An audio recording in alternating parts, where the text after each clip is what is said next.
അപ്പൊ ഊസീക്കും ബിത്തഖ്വല്ലാഹി വസ്സംഇ വത്ത്വാഅ, നിങ്ങൾ കേൾക്കുകയും അനുസരിക്കുകയും ചെയ്യുക. വഇൻ തഅമ്മറ അലൈക്കും അബ്ദുൻ, വഇൻ തഅമ്മറ അലൈക്കും, നിങ്ങൾക്ക് മേൽ അമീറായി വന്നാലും ശരി, അബ്ദുൻ, ഒരു അടിമയാണ് അമീറായി വന്നതെങ്കിൽ പോലും. തഅമ്മറ എന്ന് പറഞ്ഞാൽ ഇമാറത്ത് ഏറ്റെടുത്തു. തഅമ്മറ അമീറായി ചുമതല ഏറ്റു. അപ്പൊ നിങ്ങളുടെ ഭരണാധികാരിയായി നിങ്ങളുടെ നേതൃത്വം ഏൽപ്പിക്കപ്പെട്ടത് ഒരു അടിമക്കാണെങ്കിൽ പോലും, അതിലിപ്പോ അടിമല്ലേ, എന്തിനാ ഇപ്പൊ അടിമ അനുസരിക്കണത് എന്നല്ല നോക്കേണ്ടത്.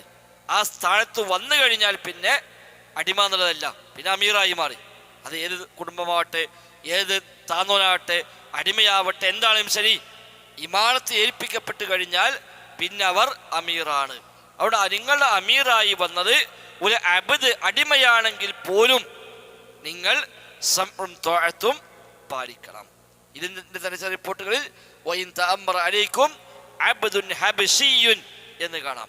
ഇവിടെ എത്യോപ്യൻ അടിമയാണെങ്കിൽ, നീഗ്രോ അടിമയാണെങ്കിൽ പോലും, വെറും അടിമയല്ല, ഒരു നീഗ്രോ വംശജനായ അടിമയാണ് നിങ്ങൾ നേതാവായി വന്നതെങ്കിൽ പോലും, അപ്പൊ കാണാൻ ഒന്നുമില്ല, പ്രത്യേകിച്ച് അവന് പിന്നെ മറ്റുള്ള സ്ഥാനമാനങ്ങളൊന്നും ഉണ്ടാവില്ല. അങ്ങനത്തെ ഒരാളാണ് ഒരു മുഷാവറയിലൂടെ, അല്ലാത്ത വഴിയിലൂടെ മുസ്ലിമീങ്ങളുടെ ഒരു അമീറായി ഏൽപ്പിക്കപ്പെട്ടത് എങ്കിൽ പോലും ആ അമീറിനോട് നിങ്ങൾ അനുസരണ കാണിക്കണം എന്നാണ് നബി തങ്ങൾ പഠിപ്പിക്കുന്നത്. അപ്പൊ രണ്ട് കാര്യമായി: ഒന്ന് ഊസിക്കും ബി തഖ്വല്ലാഹ്, തഖ്വ കൊണ്ട് വസിയത്ത്; രണ്ട് സംഉം ത്വഅത്തും വേണം. മൂന്നാമത്തെ കാര്യം വഇന്നഹു മൻ യഇശ് മിൻകും ഫസയറ ഇഖ്തിലാഫൻ കസീറാ. മൂന്നാമത്തെ കാര്യം വഇന്നഹു, തീർച്ചയായും, മൻ യഇശ് മിൻകും, നിങ്ങൾ ആരെങ്കിലും ജീവിക്കുന്നുവെങ്കിൽ, ആശ യഈശു, ആശ ജീവിച്ചു, യഈശു മഈശത്ത് സാധാരണ ഉപയോഗിക്കുന്ന വാക്കാണ് മഈശത്ത്, ഐഷ് ജീവിതം. ഫഇന്നഹു മൻ യഇശ് മിൻകും, നിങ്ങൾ ആരെങ്കിലും ജീവിക്കുന്നുവെങ്കിൽ, അവ എൻ്റെ കാലശേഷം, നബിയുടെ കാലശേഷം നിങ്ങൾക്ക് ആയുസ് കിട്ടുന്നുവെങ്കിൽ അർത്ഥം നബി വഫാത്താകാൻ പോവുകയുള്ളൂ. അപ്പൊ നബിയുടെ കാലശേഷം ഇനി നിങ്ങളൊക്കെ ജീവിക്കുന്നുവെങ്കിൽ ഫസയറ, അവൻ കാണും, ഇഖ്തിലാഫൻ കസീറാ, ധാരാളം അഭിപ്രായ ഭിന്നതകൾ അവൻ കാണുക തന്നെ ചെയ്യും. എൻ്റെ ശേഷം നിങ്ങൾ ജീവിക്കുകയാണ് എങ്കിൽ നിങ്ങൾക്ക് അഭിപ്രായ വ്യത്യാസങ്ങൾ ധാരാളമായി കാണാം. ഇർബാദ് ബിൻ സാരിയോട് ഉദ്ധരിച്ചത്, അദ്ദേഹം ആ ഇഖ്തിലാഫൊക്കെ കണ്ടു. 4 ഖലീഫന്മാരും ശേഷം പിന്നെയും ജീവിച്ചല്ലോ. 75 വരെ ജീവിച്ചു അദ്ദേഹം. അപ്പോഴേക്ക് ഏതാണ്ട് എല്ലാ ഫിത്നകളും നാട്ടിൽ ശക്തമായി വന്നിട്ടുണ്ട്. ഖവാരിജുകളും ഷിയാക്കളും അടക്കമുള്ള ഒരുപാട് പ്രശ്നക്കാർ, ഖദരികൾ എല്ലാം ഉണ്ടായിട്ടുണ്ട്. അപ്പൊ അതൊക്കെ അദ്ദേഹം കണ്ടു. ഈ പറഞ്ഞ ഹദീസ് ജീവിതത്തിൽ പാലിക്കാൻ അദ്ദേഹത്തിന് സാധിക്കുകയും ചെയ്തു. അപ്പൊ എൻ്റെ ശേഷം നിങ്ങൾ ജീവിക്കുന്നുവെങ്കിൽ ഫസയറ, അവൻ കാണും, ഇഖ്തിലാഫൻ കസീറാ, ധാരാളം ഭിന്നതകൾ അവൻ കാണും. അപ്പൊ ഈ ഉമ്മത്തിൽ ഇഖ്തിലാഫ് ഉണ്ടാകും. അത് ധാരാളം ഹദീസ് പഠിപ്പിച്ചതാണ്. കഴിഞ്ഞ കാല ഉമ്മത്തുകളെക്കാൾ ഏറെ ഒരു പടി കൂടി ഭിന്നതയുടെ വിഷയത്തിൽ ഈ ഉമ്മത്ത് മുന്നിലാകും എന്നാണല്ലോ. ജൂതന്മാർ 71 ക്രൈസ്തവർ 72 എൻ്റെ ഉമ്മത്ത് 73 പിരിയും എന്നാണ് നബി തങ്ങൾ പഠിപ്പിച്ചത്. അപ്പൊ അതില്ലാതാക്കൂല. ഭിന്നിപ്പ് ഇല്ലാതാക്കാൻ നമ്മൾ ആഗ്രഹിച്ചിരുന്നു കഴിഞ്ഞാൽ, അല്ലെങ്കിൽ ഭിന്നിപ്പ് ഇല്ലാതാവണം എന്ന് പറഞ്ഞിട്ട് കാര്യമില്ല.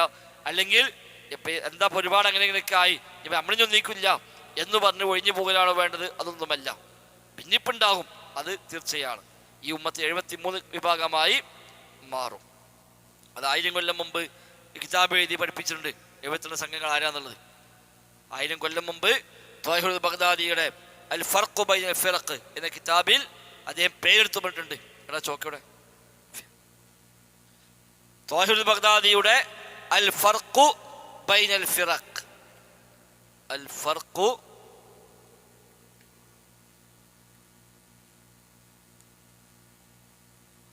ബൈനൽ ഫിറഖ് എന്ന കിതാബുണ്ട്. അൽ ഫർഖു ബൈനൽ ഫിറഖ് 1000 കൊല്ലം മുമ്പ് രചിക്കപ്പെട്ട ഗ്രന്ഥമാണ്.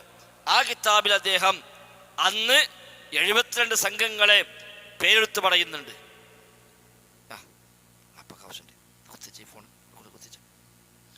ഈ ഉമ്മത്ത് 73 ആകുമെന്ന ഇമാം ഹാക്കിം ഉദ്ധരിച്ച ഹദീസ്, ആ ഹദീസാണ് ആ കിതാബിന്റെ അടിസ്ഥാനം. അതിന് മുഖദ്ദിമ ആമുഖത്തിൽ അദ്ദേഹം ആ ഹദീസ് കൊടുക്കുകയും ആ ഹദീസ് ആണ് ഈ കിതാബ് എഴുതാനുള്ള പ്രചോദനം എന്ന് അദ്ദേഹം പറയുകയും ആ അടിസ്ഥാനത്തിൽ 72 സംഘങ്ങൾ ആരാണ് എന്ന് അദ്ദേഹം അന്ന് പേരെടുത്ത് പരാമർശിക്കുന്നു.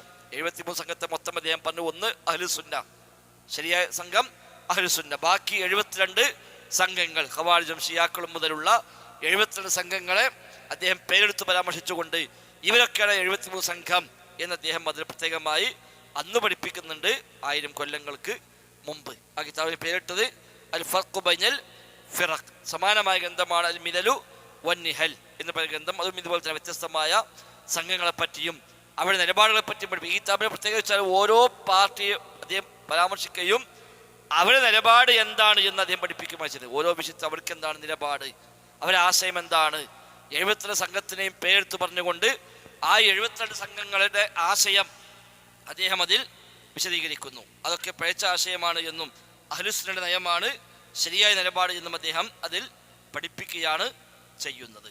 അപ്പം എവിടെയാണ് തെറ്റിയത് എന്ന് പറയും, ഇന്ന വിഷയത്തിലേക്ക് അബദ്ധം പറ്റി, ആ വിഷയത്തിൽ അവരുടെ നിലപാടിലാണ് എന്ന് അദ്ദേഹം വളരെ വിശദമായിട്ടല്ല എന്നാലും അദ്ദേഹം അങ്ങനെ പരാമർശിച്ച് പോകുന്നുണ്ട്. അതാണ് ഈ കിതാബിൻ്റെ പ്രത്യേകത.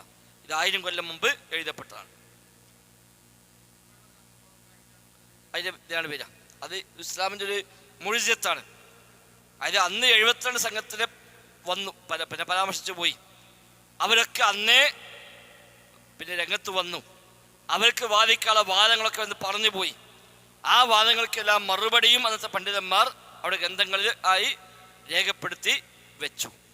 അതുകൊണ്ട് ഇനി ഖിയാമത്ത് വരെ ഏത് പിഴച്ച വാദങ്ങൾ വന്നാലും ആ 72 ഏതെങ്കിലും ഒരു കക്ഷിയുടെ വാദമായിരിക്കും പിന്നീട് പറയാനുണ്ടാവുക. അതുകൊണ്ട് തന്നെ നമ്മെ സംബന്ധിച്ച് ഒരു കക്ഷിക്കും മറുപടി പറയാൻ നമ്മുടെ വക മറുപടി ഉണ്ടാക്കേണ്ട ആവശ്യമില്ല. ഈ വാദം അന്ന് പറഞ്ഞു പോയിട്ടുണ്ടാവും, അതിൽ അന്നത്തെ പണ്ഡിതന്മാർ മറുപടിയും പറഞ്ഞിട്ടുണ്ടാവും. അത് വായിച്ചു നോക്കി പറഞ്ഞാൽ മാത്രം മതി. അപ്പം അത് ഒരു മുഴുജത്താണ്.